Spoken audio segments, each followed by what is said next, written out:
did the running backs on Monday. Today, we'll do wide receivers, top 5 lethal wide receivers coming back in 2023. Two of these guys are from the same school. There are Ohio State, and I'll just tell you, Ohio State and Washington, a lot of the schools that are on this list are going to be tough to cover, but one of them is from two schools, or one school, and that's because they're just so darn good and shouldn't be a surprise who it is. But number 5, a team that could have two, Rome Odunze from Washington. This dude is really good. He was second only to Marvin Harrison Jr.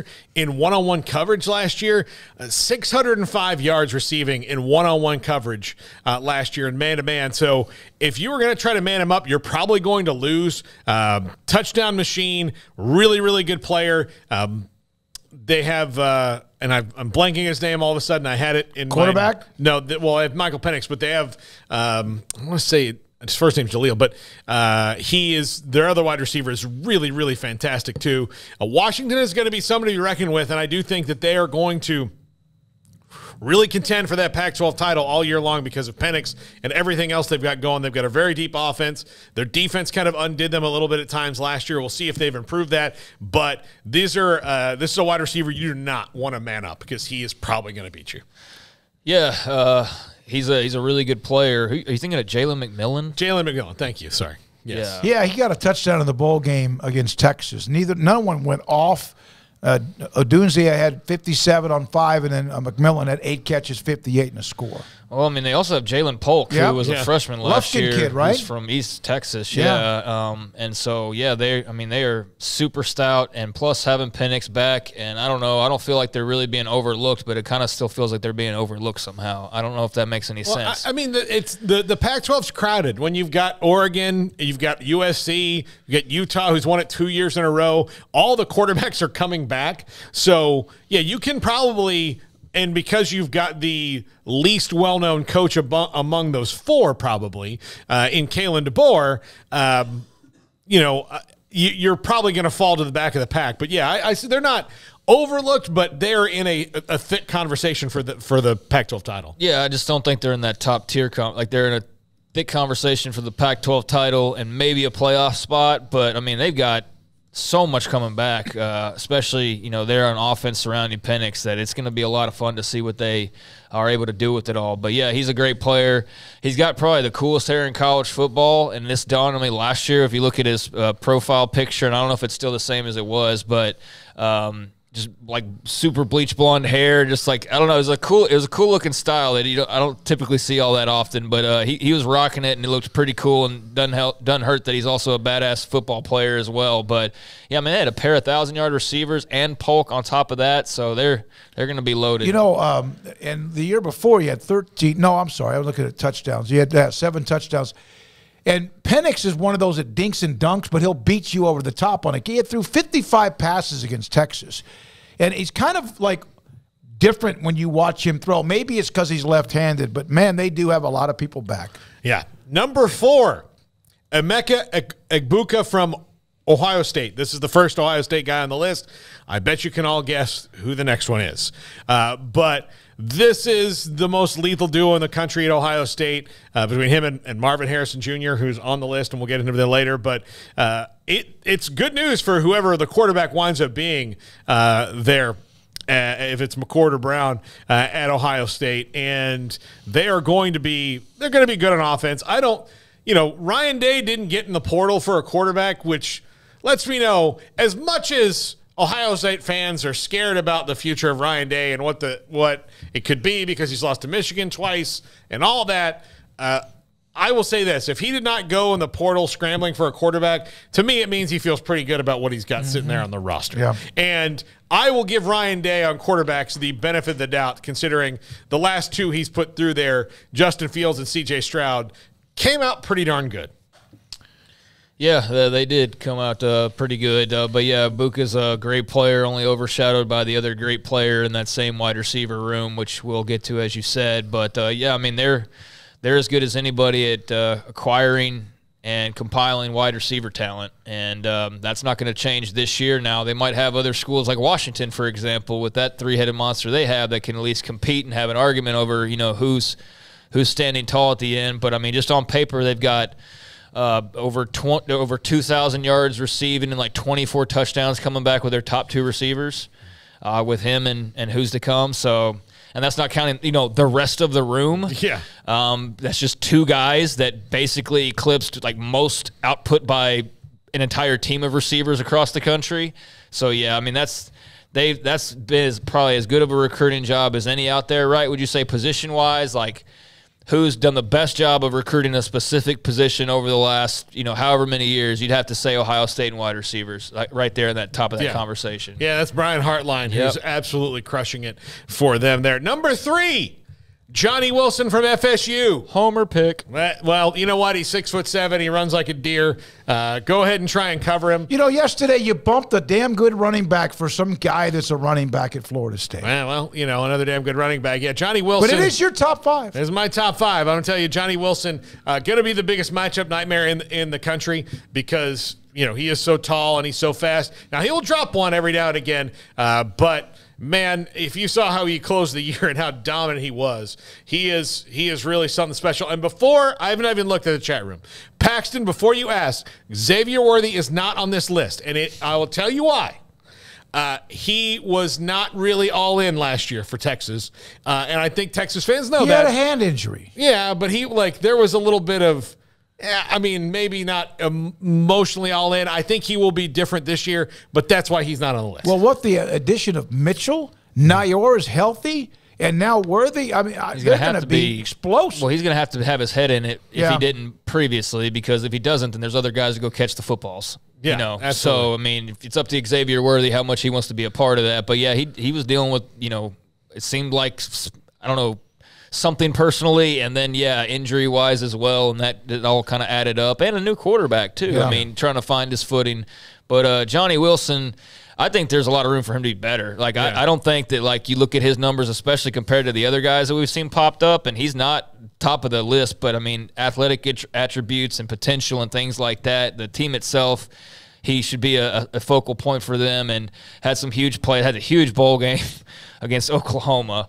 That wasn't real fun to watch. Hell of a game too. Yeah, it was a great game. It was a bad result for me, but he was fun to watch during that one, and it's super talented guy. Did that game last year in whatever that was, the Citrus Bowl, whatever they call it, does that help overcome the 2000? No. No. One was for a national championship. I know. I'm just kidding. Paxton's having water intrusion. Oh, wow. And so he's got some issues right now, so he's not paying attention, but then he is. So. I get it. I do think, and here's the other thing, FSU and their wide receiver core this year, they just got Keon Coleman from Michigan State. They already have Kentron Portier there, who is really, really good and tall. So they are going to be with Jaheim Bell at tight end. They're going to be a matchup nightmare physically for a lot of teams. I'm curious to see how they roll it out and how teams cover them because they've got big, tall wide receivers that, you're not just going to have a bunch of 6'4" cornerbacks. We don't need a scouting report. I'll just tell you. So, number 2. We're going to have to deal with them being good again. Malik Nabers from LSU. This guy's the next one. He's the next one. And oh, my God. Yeah. Can't wait to see what Nebraska wide receiver is number 1 on here to cover all our bases. Trey Palmer's gone, so we can't. Boy, he was good, too. Yeah. And a real bright spot for them last year. But Malik Nabers, Garrett, he's really, really, really good. And helped, kind of make up for that. We've talked about it before. Like I mentioned, Jeray Jenkins last week is a guy that they're going to miss because he really helped up and be reliable for when Kayshon Boutte was, in his feelings. Yeah. And then Malik Nabers kind of made you forget that Kayshon Boutte had to even be there because he was that good. The bowl game, if you want to just go watch highlights, of course, they ran through, in the bowl game. But if you want to watch Malik Nabers just feast, go watch that game. When has LSU ever developed wide receivers that became pros? Yeah. All the time. Yeah. All right. Yeah. Yeah, he's super talented. He was not a guy that you really talked about or made note of. LSU fans probably talked about him, but the last 6 weeks of the season, basically, last 6 games of the season really when he turned it on, kind of blew up and Got to stay out of trouble. That's a big thing. Got arrested earlier this year. Had the gun charge shortly after the season wrapped up. I think it was like in February. Mardi Gras. It was Mardi Gras. Mardi Gras. Okay, thank you. So yeah, got to avoid those types of things. But just another super talented, ultra talented LSU wide receiver who's a freak athlete and can do everything. So yeah. Top 5 for Paul. Just an idea. The hottest teams coming off of last year. Not like Georgia's like. We've seen the surge of Florida State, the surge of LSU with Brian Kelly, which started a little slow because of the loss.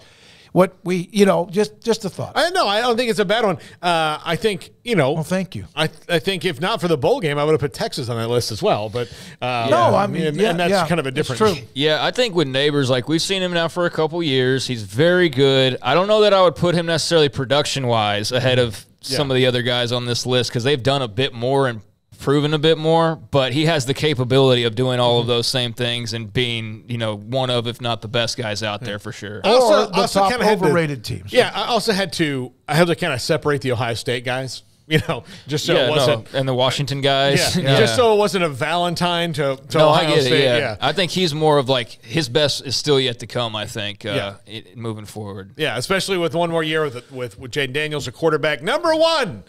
And this guy is I'm going to put him number 1 in like a large gap because he is so unbelievably good with the blood. But Marvin Harrison Jr., last year, they had a pretty good wide receiver coming back that everybody thought was going to be great and was out all year with a hamstring injury. And Marvin Harrison Jr., until the Michigan game, he really forgot that was a problem. Yeah, he and Egbuka, they had basically almost similar stats. It's crazy. Because someone had to pick up the slack from Smith and Jigba.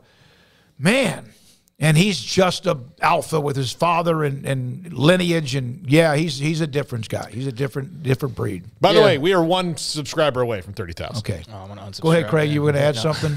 No, Craig was going to subscribe. No, go ahead. I swear there's people that do that, though. Like, I used to feel that way. I'd be like, I'm on the cusp of 5,000 followers. I'm like at 499.9, and then like 5 people would unfollow me. It'd take like 2 weeks to get it back. But no, I mean that's awesome that we're right there on the verge. So if somebody wants to put us over the top, that would be welcome. But freak show, it's crazy. We were just watching his daddy not that long ago, doing his thing and being a freak show in the NFL, and here comes his son, who's like just every bit as athletic and talented, and probably even more so, whose best is yet to come, like a lot of guys on this list.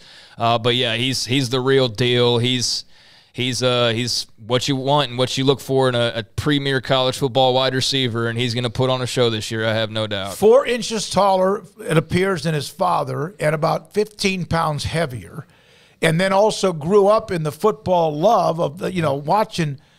Man, he's the upgrade. Yeah. He's 2.0. His dad was Syracuse. Yep, absolutely. Big time guy from. Did he play with Donovan McNabb? I not sure so, about the time. But he was in a Hall of Famer and all that. So, all right, Paul. Those are a handful of really great players. I mean, and so much fireworks in store, I think, from those 5 guys, and there's a few others that you could debate on there as well. But man, there's those 4 teams too are going to have very interesting years upcoming as well, and those guys are a big part of that. Yep. All right, thank you, Paul. Appreciate that. Also, there was one comment, and it's now been blown away by